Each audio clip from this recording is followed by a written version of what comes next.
Hello बच्चों, मैं दीपिका राजस्थान सरकार और वेदांता के CSR इनिशिएटिव ई कक्षा में आपका स्वागत करती हूं, जिसके टेक्निकल पार्टनर है मिशन ज्ञान। बच्चों, हम पढ़ रहे हैं कक्षा 10 का विज्ञान विषय का अध्याय 6 जैव प्रक्रम। तो इस पाठ में हम समझेंगे कि जैव प्रक्रम क्या होते हैं, ये हमारे शरीर के लिए क्यों आवश्यक होते हैं, कौन कौन से प्रक्रम जैव प्रक्रम के अंतर्गत सम्मिलित किए जाते हैं, और यदि ये हमारे शरीर में रुक जाए, अनुरक्षण का कार्य यदि रुक जाए तो हमारे शरीर पर क्या प्रभाव पड़ेगा। तो ये सब बातें हम इस पाठ में समझेंगे। तो चलिए शुरू करते हैं। तो बच्चों, आप सभी ने किसी कुत्ते को दौड़ते हुए, किसी गाय को जुगाली करते हुए या फिर किसी इंसान को जोर से चीखते हुए जरूर देखा होगा। तो ये सभी क्या हैं? ये सभी सजीव हैं और समय के साथ साथ इनमें वृद्धि होती है। तो सजीवों की जो संरचना होती है ये सुसंगठित होती है। इनके शरीर के अंदर अंग होते हैं, तंत्र होते हैं और ऊतक पाए जाते हैं। ये जो ऊतक हैं ये कोशिकाओं से मिलकर बने होते हैं और कोशिकाओं के अंदर भी अनेक छोटे छोटे घटक होते हैं। तो इस तरह से सजीव की जो संरचना है ये पूरी सुसंगठित होती है।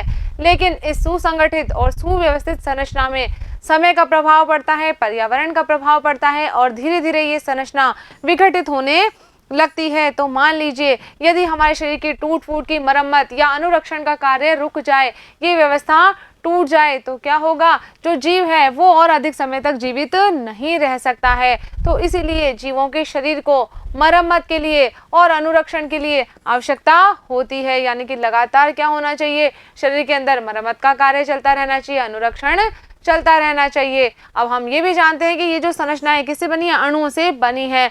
तो इसीलिए इन अणुओं को लगातार शरीर में गतिशील बनाए रखना भी आवश्यक होता है। तो क्या होगा? शरीर जो है वो अनुरक्षण के लिए ऊर्जा का उपयोग करेगा। तो इस ऊर्जा के लिए क्या है? इन अणुओं को लगातार गतिशील बनाए रखना आवश्यक होता है। तो देखिए जैव प्रक्रम क्या होते हैं। अभी हमने समझा कि जीवों के शरीर को अनुरक्षण की आवश्यकता लगातार बनी रहती है। तो इसीलिए जो अनुरक्षण का कार्य चलता है ये हमारे शरीर में निरंतर चलता रहता है। उस समय भी चलता है जब हम कोई विशेष कार्य नहीं कर रहे हैं, जैसे कि यदि हम सो रहे हैं या आप कक्षा में बैठकर पढ़ाई कर रहे हैं या फिर घर में बैठकर ये वीडियो देख रहे हैं, तो इस समय भी अनुरक्षण का काम जो है वो चलता रहता है। तो वे सभी प्रक्रम जो सम्मिलित रूप से अनुरक्षण का कार्य करते हैं, हमारे शरीर की टूट फूट की मरम्मत करते हैं, शरीर के वृद्धि और विकास में सहायक होते हैं, ये सभी प्रक्रम क्या कहलाते हैं?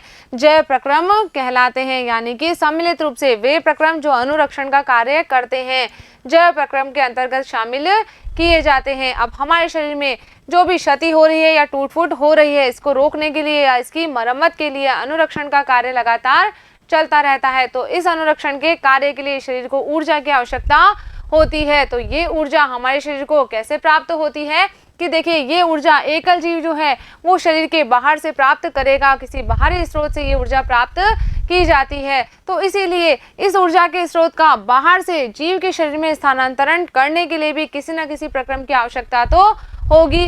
कैसे वो भोजन का स्रोत, जो ऊर्जा का स्रोत है वो शरीर में प्रवेश करेगा, कैसे हमें उससे ऊर्जा प्राप्त होगी, तो इसके लिए शरीर में एक प्रक्रम आवश्यक है। तो ये जो प्रक्रम है ये हमारे शरीर में क्या कहलाता है? पोषण कहलाता है। और जो ऊर्जा का स्रोत है हमारे लिए वो क्या है? भोजन है।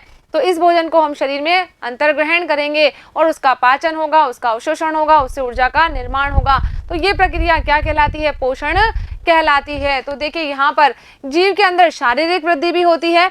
एक तो हमें ऊर्जा के लिए पोषण की आवश्यकता है, इसके अलावा जो शारीरिक वृद्धि हो रही है उसके लिए भी जीव को जो है कच्ची सामग्री की आवश्यकता होती है। तो ये सामग्री भी हम कहाँ से प्राप्त करेंगे? बाहर से प्राप्त करेंगे, किसी बाहरी स्रोत से हम इस सामग्री को प्राप्त करेंगे। तो देखिए हम जानते हैं कि पृथ्वी पर जीवन जो है वो कार्बन आधारित अणुओं पर निर्भर है, क्योंकि क्या है? कार्बन के जो यौगिक हैं ये सभी जगह पाए जाते हैं, जैसे कि प्रोटीन है, कार्बोहाइड्रेट है, इन सभी के अंदर कार्बन उपस्थित है। तो हमारे जो अधिकांश जो खाद्य पदार्थ हैं वो भी कार्बन पर आधारित होते हैं और ये कार्बन स्रोत जो है इनकी जटिलता अलग अलग है। तो इसीलिए सभी जीवों के अंदर जो है पोषण की विधियां भी अलग अलग है। इन कार्बनिक पदार्थों का उपयोग किस तरह से किया जाएगा ये विधि भी जीवों के अंदर भिन्न भिन्न होती है। तो हम जानते हैं कि जो पर्यावरण होता है वो किसी भी एक जीव के नियंत्रण में नहीं होता है, यानी कि इसके अंदर क्या है? अलग अलग प्रकार के जीव पाए जाते हैं, उनमें अलग अलग पोषण विधियां पाई जाती है। तो ऊर्जा के जो बाहरी स्रोत हैं ये भी अलग अलग प्रकार के हो सकते हैं। और क्या किया जाएगा?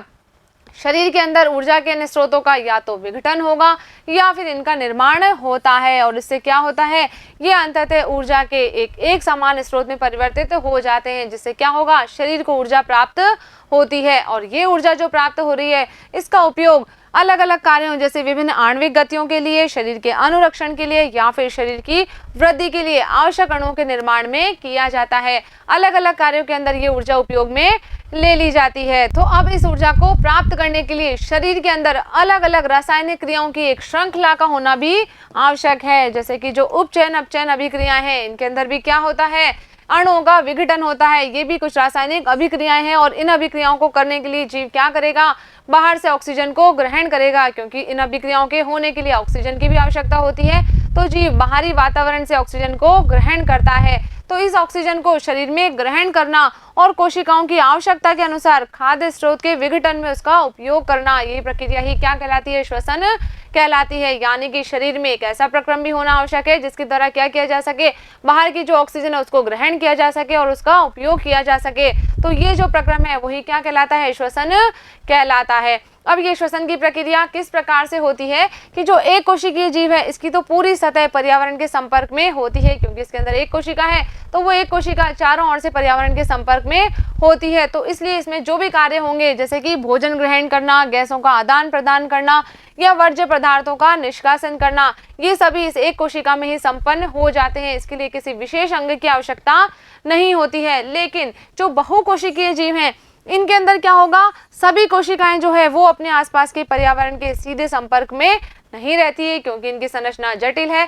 तो सभी कोशिकाएं पर्यावरण के सीधे संपर्क में नहीं रहती है। तो इसके लिए क्या होगा, जो साधारण विसरण है ये कोशिकाओं की आवश्यकताओं की पूर्ति नहीं कर पाता है, क्योंकि इन जीवों के शरीर का आकार भी बड़ा है। तो विसरण के द्वारा जो है वो सभी आवश्यकता पूरी नहीं की जा सकती है। तो इसके लिए क्या होता है इनके शरीर में कि जो बहुकोशिकीय जीव होते हैं, इनमें विभिन्न कार्यों को करने के लिए अलग अलग अंग विशिष्टीकृत हो जाते हैं, जैसे कि भोजन का या ऑक्सीजन का जो अंतर्ग्रहण करना है वो भी विशिष्ट अंगों के द्वारा होता है। अब क्या होगा कि जो विशिष्ट अंग है ये भोजन और ऑक्सीजन का अंतर्ग्रहण तो कर लेंगे, लेकिन क्या होगा, शरीर के सभी भागों को ऑक्सीजन और भोजन की आवश्यकता होती है। तो इसीलिए एक ऐसे तंत्र की भी आवश्यकता है जो इन पदार्थों को शरीर के विभिन्न भागों तक पहुंचा सके। तो इस स्थिति में कौन सा तंत्र कार्य करता है, वहन तंत्र कार्य करता है। ये वहन तंत्र क्या करेगा, भोजन और ऑक्सीजन को शरीर के विभिन्न भागों तक पहुंचा देगा। अब हमारे शरीर में क्या हो रहा है, अलग अलग रासायनिक अभिक्रियाएं हो रही है, ऊर्जा का निर्माण हो रहा है, लेकिन इन रासायनिक अभिक्रियाओं के अंतर्गत कुछ उप उत्पाद भी बनते हैं। जैसे कि मान लीजिए यदि हम देखें कि कार्बन के स्रोत और ऑक्सीजन का उपयोग ऊर्जा प्राप्ति के लिए हो गया है, और क्या बन रहा है, कुछ ऐसे उत्पाद बन रहे हैं जो हमारे शरीर के लिए हानिकारक हैं, जिनका हमारे शरीर में कोई उपयोग नहीं हो सकता है। तो क्या करना पड़ेगा, इन अपशिष्ट पदार्थों को शरीर से बाहर निकालना भी बहुत आवश्यक है, क्योंकि हमारे शरीर के लिए हानिकारक भी हो सकते हैं। तो इन्हें बाहर निकालने का जो प्रक्रम है वो क्या कहलाता है, उत्सर्जन कहलाता है। यानी कि एक और प्रक्रम की हमारे शरीर को आवश्यकता है। कौन सा है प्रक्रम, उत्सर्जन की। जो अपशिष्ट पदार्थ हैं, जो वर्ज्य पदार्थ हैं, उनको शरीर से बाहर निकालना भी जरूरी है। अब क्या होगा कि जब हमने देखा कि रासायनिक अभिक्रियाओं के अंदर कुछ ऐसे उप उत्पाद बन रहे हैं, तो उन्हें उत्सर्जन तंत्रों तक किस प्रकार पहुंचाया जाएगा, तो ये कार्य भी कौन करेगा, शरीर का जो परिसंचरण तंत्र है वो इस कार्य को करता है। जैसे कि मान लीजिए हम बात करें कि श्वसन की प्रक्रिया में हम ऑक्सीजन का उपयोग कर रहे हैं और कार्बन डाइऑक्साइड गैस जो है वो अनुपयोगी पदार्थ है, तो इस कार्बन डाइऑक्साइड को फेफड़ों तक पहुंचाया जाएगा और बाद में जो है ये शरीर से बाहर निकाल दी जाती है। तो इस कार्बन डाइऑक्साइड के परिवहन के लिए भी एक परिसंचरण तंत्र का होना आवश्यक है। तो ये जो परिसंचरण तंत्र है ये क्या करता है, ये अपशिष्ट पदार्थों को कोशिका से लेकर उत्सर्जन ऊतक तक पहुंचाता है, यानी कि इस कार्य के अंदर परिसंचरण तंत्र कार्य करता है। तो इस प्रकार से हमने देखा कि जो अलग अलग प्रक्रम हैं वो हमारे शरीर को सुचारू रूप से चलाने के लिए आवश्यक होते हैं, जैसे कि पोषण का प्रक्रम है, श्वसन है, उत्सर्जन है या फिर वहन तंत्र है। तो ये सभी तंत्र मिलकर हमारे शरीर के अनुरक्षण का कार्य करते हैं और इन्हें ही हम क्या कह रहे हैं, जैव प्रक्रम कह रहे हैं। तो बच्चों यहाँ पर हमारा ये भाग कंप्लीट हो गया है। अब कर लेते हैं हम इस भाग से संबंधित कुछ प्रश्न जो कि हमारी पाठ्य पुस्तिका में दिए गए हैं। तो पहला प्रश्न दिया गया है हमें यहाँ पर कि हमारे जैसे बहुकोशिकीय जीवों में ऑक्सीजन की आवश्यकता पूरी करने में विसरण क्यों अपर्याप्त है? तो हमने देखा था कि जो बहुकोशिकीय जीव हैं इनके अंदर क्या होगा, इनका आकार बड़ा होता है, इनकी संरचना जटिल होती है और सभी कोशिकाएं जो होती है वो पर्यावरण के सीधे संपर्क में नहीं रहती है। अब क्योंकि जीव का आकार बड़ा है तो ऑक्सीजन की आवश्यकता भी अधिक है, तो विसरण जो है एक धीमा प्रक्रम होता है, तो ये कोशिकाओं की आवश्यकता की पूर्ति नहीं कर पाता है। तो क्या लिखेंगे इसमें हम कि बहुकोशिकीय जीवों का आकार बड़ा होने के कारण ऑक्सीजन की आवश्यकता अधिक होती है। विसरण क्या है, एक धीमा प्रक्रम है जिससे कोशिकाओं को ऑक्सीजन की आपूर्ति शीघ्रता से नहीं हो पाती है, तो इसीलिए जो विसरण है ये बहुकोशिकीय जीवों में ऑक्सीजन की आवश्यकता को पूरे करने के लिए अपर्याप्त होता है। नेक्स्ट क्वेश्चन देखते हैं। आगे पूछा है कि कोई वस्तु सजीव है, इसका निर्धारण करने के लिए हम किस मापदंड का उपयोग करेंगे? तो सजीवों के लक्षण क्या क्या होते हैं? गति होती है, वृद्धि होती है, श्वसन, उत्सर्जन आदि होते हैं। तो इन लक्षणों के आधार पर हम अंतर कर सकते हैं कि कोई वस्तु सजीव होगी अथवा निर्जीव होगी। क्या लिखेंगे इसमें हम कि गति, वृद्धि, श्वसन आदि प्रक्रम किसी वस्तु के सजीव अथवा निर्जीव होने का निर्धारण करते हैं। लेकिन यदि हम बात करें पौधों की तो क्या होगा, पौधों में हमें गति परिलक्षित नहीं होती है, यानी कि कभी कभी ऐसा भी होता है कि ये लक्षण हमें स्पष्ट रूप से दिखाई नहीं देते हैं, लेकिन पौधों के अंदर जो है अन्य जैव प्रक्रम जैसे कि प्रकाश संश्लेषण है, श्वसन है, ये सदैव चलते रहते हैं। तो इसी आधार पर हम क्या कहते हैं कि जो पेड़ पौधे हैं ये भी क्या हैं, सजीव हैं। आगे बढ़ते हैं, नेक्स्ट क्वेश्चन ले लेते हैं। आगे पूछा है कि किसी जीव द्वारा किन कच्ची सामग्रियों का उपयोग किया जाता है? तो ये जो कच्ची सामग्रियों का उपयोग है ये जीव की जटिलता और उसके पर्यावरण पर निर्भर करता है। जैसे कि यदि हम बात करें पौधों की तो पौधों को कौन कौन सी कच्ची सामग्री चाहिए? वायुमंडल से कार्बन डाइऑक्साइड, इसके अलावा पृथ्वी से जल और सूर्य का प्रकाश। तो ये सब कच्ची सामग्री का उपयोग वो अपने भोजन के निर्माण में कर लेते हैं। आगे बढ़ते हैं।